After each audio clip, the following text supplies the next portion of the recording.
پہلی 4-5 آیات کے اندر اللہ تعالیٰ نے نبی علیہ السلام کی بیویوں سے خطاب فرمایا کہ 7 خوبیاں اپنے اندر اب تم نے رکھنی ہیں۔ ڈائریکٹ خطاب اللہ تعالیٰ کا نبی کی بیویوں سے ہے، پھر آج قیامت تک یہ ہماری اور آپ سب کی ماؤں بہنوں کو خطاب ہے۔ اللہ تعالیٰ کا جو بھی خطاب آتا ہے نبی پاک کو ہوتا ہے، اس سے مراد ہم امتی ہوتے ہیں۔ تو یوں سمجھ لیں کہ یہ اللہ کے نبی کی اولین مخاطب وہ بیویاں تھیں، اور پھر آج ہماری بیویاں، ہماری بھی بچیاں، ہماری خواتین بھی مخاطب ہیں۔ سب سے پہلی چیز فرمایا کہ اے نبی کی بیویوں، جب تم کسی غیر محرم سے تمہارے دروازے پر کوئی آئے سوال کرنے کے لیے، کوئی بات پوچھنے کے لیے، تو نرم لہجے میں بات نہیں کرنی۔ نرم لہجے میں بات کرو گے تو اگلا بندہ اپنے دل میں طمع اور لالچ اور کوئی بری سوچ بنا لے گا۔ تو اس لیے اللہ تعالیٰ قرآن کے اندر فرماتے ہیں کہ فلا تخضعن بالقول، تم نے نرمی والے قول سے بات نہیں کرنی۔ فیطمع الذی فی قلبہ مرض، اگلے کے دل میں کوئی بیماری، کوئی اس طرح کا خیال پیدا ہو سکتا ہے، تم نے سختی سے بات کرنی ہے۔ اور اس کے بعد فرمایا کہ بلا ضرورت اپنے گھروں سے باہر نہ جاؤ۔ تیسری خوبی فرمائی یہ ہے کہ بات اللہ کا خطاب یہ ہے کہ زینت اور ستر کو ڈھانپ کر تم نے اگر باہر جانا بھی ہے، اپنی خوبصورتی کو، اپنے ستر، اپنے جسم کو ڈھانک کر باہر جائے۔ اور چوتھی خوبی یہ ہے کہ اے نبی کی بیویوں، نماز کی پابندی کرو۔ اور پانچویں خوبی یہ ہے کہ فرمایا کہ تم زکوٰۃ ادا کرو۔ اور چھٹی خوبی یہ ہے کہ تم اپنے رسول اور اپنے خدا دونوں کی فرما برداری اور اطاعت کرو۔ اور ساتویں خوبی یہ ہے کہ قرآن اور احادیث کا گھر کے اندر تم نے آپس کے اندر مذاکرہ کر رہا ہے۔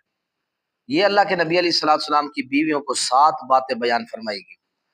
آگے پھر اگلے جو 4-5 لائنیں ہیں، 8 لائنیں، ان کے اندر اللہ تعالیٰ نے مومنوں کی 10 صفات بیان فرمائی ہیں۔ وہ صفات کیا ہیں؟ فرمایا کہ ان المسلمین والمسلمات والمؤمنین والمؤمنات والقانتین، بے شک مسلمان مرد، مسلمان عورتیں، مومن مرد، مومن عورتیں، فرما بردار مرد، فرما بردار عورتیں، سچے مرد، سچی عورتیں، صبر کرنے والے مرد، صبر کرنے والی عورتیں، عاجزی اختیار کرنے والے مرد، عاجزی اختیار کرنے والی عورتیں، صدقہ کر دینے والے مرد، صدقہ دینے والی عورتیں، روزہ رکھنے والے مرد، روزہ رکھنے والی عورتیں، اپنی شرم گاہوں کی حفاظت کرنے والے مرد اور اپنی شرم گاہوں کی حفاظت کرنے والی عورتیں، ذکر کرنے والے مرد اور ذکر کرنے والی عورتیں۔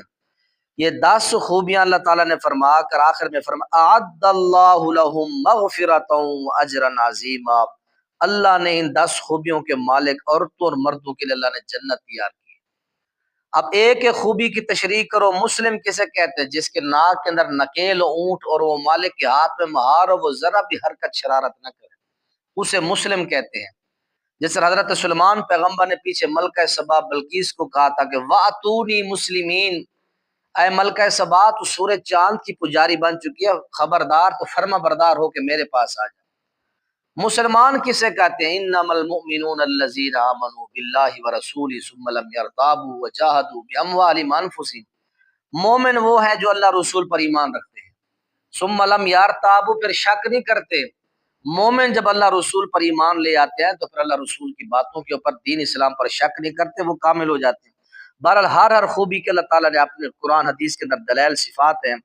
اس کے بعد اللہ تعالیٰ نے اسی پہلے صفحے کے آخر کے اندر وما کان لمؤمن ولا مؤمنۃ، نبی پاک کے نکاح کا بیان فرمایا۔ اپنے منہ بولے بیٹے حضرت زید بن حارثہ کا اپنی پھوپھی کی بیٹی حضرت زینب سے نکاح کر دیا۔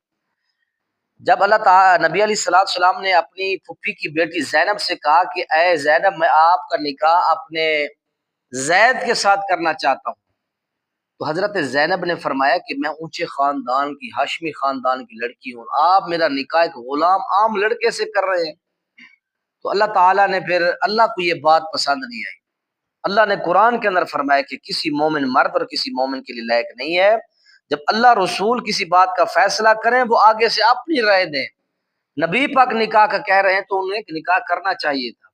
تو حضرت زینب نے پھر نکاح کر لیا، پھر اللہ کا کرنا ہوا کہ دونوں کا نکاح پھر برقرار نہ رہ سکا، پھر طلاق ہو گئی۔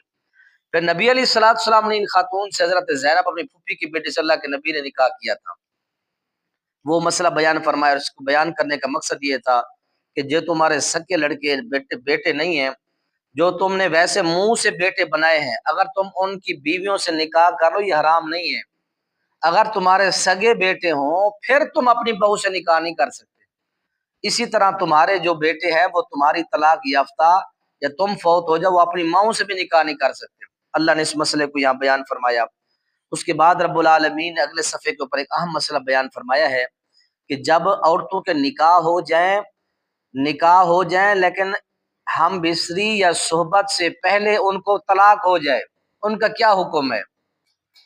تو اللہ تعالیٰ نے یہاں فرمایا کہ اذا نکحتم المؤمنات ثم طلقتموهن من قبل، جب تم مومن عورتوں سے نکاح کرو پھر ان کو تم طلاق دے دو، ان کو ہاتھ یہ چھونے سے پہلے، تعلقات قائم کرنے سے پہلے تم ان کو نکاح جو ہے طلاق دے دو۔ فما لکم علیہن من عدۃ تعتدونها، تو ایسی عورتوں کے اوپر کوئی عدت نہیں ہے۔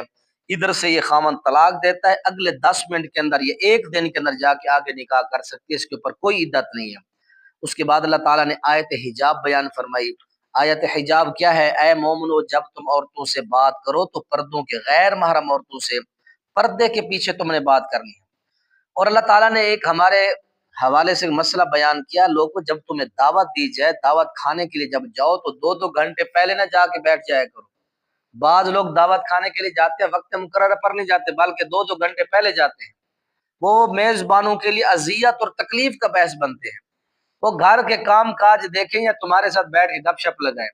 اللہ تعالیٰ نے یہاں اصول بیان کیا، اے لوگوں جب دعوت نبی کے گھر میں کھانے کے لیے جاؤ وقت سے پہلے نہیں جانا تم نے۔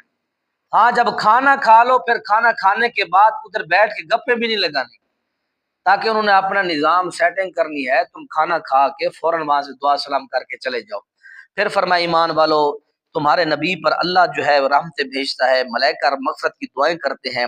اے مومنو، تم اپنے نبی علیہ السلام کے اوپر درود پڑھا کرو۔ نبی علیہ السلام نے فرمایا کہ اللہ تعالیٰ نے مجھے خوشخبری دی، اے پیغمبر، جو آپ کے اوپر ایک مرتبہ درود شریف پڑھتا ہے اللہ اس بندے کے درجات بلند کر دیتا ہے، اس کی جو ہے درجات بلند کر کے اس کے گناہ مٹا دیتا ہے۔ فرمایا کہ مجھے یہ جب اللہ نے خبر دی تو میں خوش ہو کے سجدے کے اندر گر گیا۔ ایک مرتبہ جو بندہ میرے اوپر درود پڑھتا ہے اس کی میں 10 نیکیاں لکھ دیتا ہوں، 10 درجات بلند کر دیتا ہوں، 10 گناہ مٹا دیتا ہوں ایک مرتبہ پڑھنے سے۔ فرمایا 3 فائدے اس کو حاصل ہو جاتے ہیں۔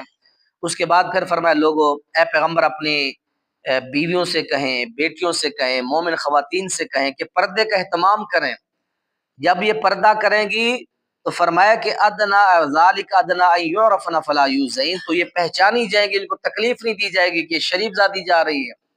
جب لڑکی پردہ کر کے نہیں جائے گی، خواتین پردہ کر کے نہیں جائیں گی تو پھر ان کو منافقین تکلیف دیتے تھے، چھیڑتے تھے راستوں میں، گلیوں میں کھڑے ہو کر۔ تو فرمایا جب یہ پردہ کریں گی تو اس وقت یہ تکلیف نہیں دی جائیں گی۔ پھر آخر میں فرمایا کہ یا ایھا الذین آمنوا لا تکونوا کالذین آذوا موسیٰ، اے ایمان والو اس طرح ان لوگوں کی طرح نہ ہو جانا جنہوں نے حضرت موسیٰ پیغمبر کو تکلیف دی تھی۔ اللہ نے ان کو پھر اس تکلیف سے مبرہ کر دیا تھا۔ اور اس کے بعد اللہ تعالیٰ نے آخر میں فرمایا کہ انا عرضنا الامانہ، امانت کیا ہے؟ یہ شریعت اللہ کی امانت ہے۔ اللہ نے اس امانت کو آسمانوں پر پیش کیا، زمینوں پر پیش کیا، پہاڑوں پر پیش کیا، سبھی نے انکار کر دیا۔ اللہ یہ امانت اٹھانے کے ہم متحمل نہیں ہیں۔ اللہ یہ دین اسلام، یہ شریعت کی پابندی ہم نہیں کر سکیں گے، ہم نہیں اٹھاتے۔ تو فرمایا کہ حاملہ الانسان، اس کو پھر شریعت کو، قرآن حدیث، اس کو اٹھانے کا ذمہ انسان نے لے لیا ہے۔ اور اس کے بعد اللہ تعالیٰ نے سورہ سبا ذکر فرمائی، یہ یمن کا علاقہ ہے سبا، اور اس سبا علاقے کے اندر اس دور کی سب سے زیادہ ترقی یافتہ قوم تھی، قوم سبا۔ ان کو اللہ تعالیٰ نے ایسے عظیم و شان باغات اور محلات دیے تھے کہ ادھر بھی سرسبزہ، ادھر بھی سرسبزہ، ادھر سے بھی باغات، ادھر سے بھی باغات، درمیان کے اندر اللہ تعالیٰ نے ان کی بستیاں بنائی تھی۔ اللہ نے ان کی بستیوں کو جنت قرار دیا۔ فرمایا کہ بدلناہم بجنتیہم جنتین، ہم نے ان کو 2 باغات دیے تھے، ایسے سرسبز اور خوبصورت محلات، اور اللہ تعالیٰ نے بہترین نظام دیے۔ لیکن قوم سبا، یمنیوں نے کیا کیا؟ اللہ تعالیٰ کی ناشکری کی۔ اللہ تعالیٰ فرماتے ہیں کہ پھلوں کی جگہ ہم نے ان کو کانٹے دار درخت دیے، نعمتیں ہم نے چھین لی، چھیننے کے بعد ہم نے ان کو اذیت اور تکلیف میں مبتلا کر دیا۔ اور اسی صورت کے اندر پھر اللہ تعالیٰ نے حضرت داؤد اور حضرت سلیمان کا تذکرہ فرمایا۔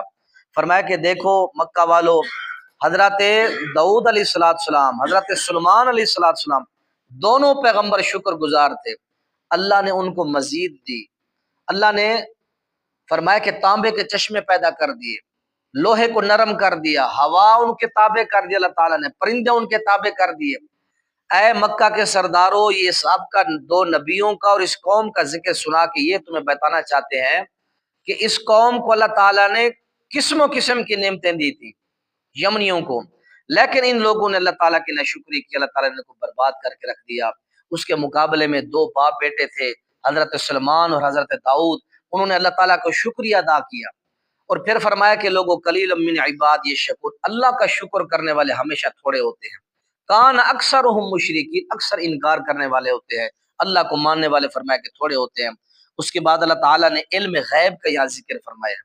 حضرت سلمان پیغمبر علیہ السلام جنوں کے اوپر ڈنڈے کے زور کے اوپر بڑی بڑی عمارتیں تعمیر کرواتے تھے، عمارت تعمیر کروا رہے تھے، اس طرح لکڑی رکھ کر ٹیک لگا کے کھڑے ہوئے تھے، تو وہیں اللہ تعالیٰ نے ان کو فوت کر دیا۔ فوت کر کے پھر بھی لکڑی کے اوپر اس طرح ٹیک لگا کے کھڑے رہے، اس لکڑی کو نیچے سے سیوی اور دیمک نے آ کے ختم کیا، اس کا جس طرح ڈنڈا کمزور ہوا ٹوٹا تو نیچے گر پڑے۔ تو جنہوں نے کہا کہ کاش کہ ہمیں پتہ ہوتا یہ کب کے فوت ہو چکے ہوتے ہیں تو ہم اس ذلیل کیے جانے والے عذاب میں مبتلا نہ رہتے۔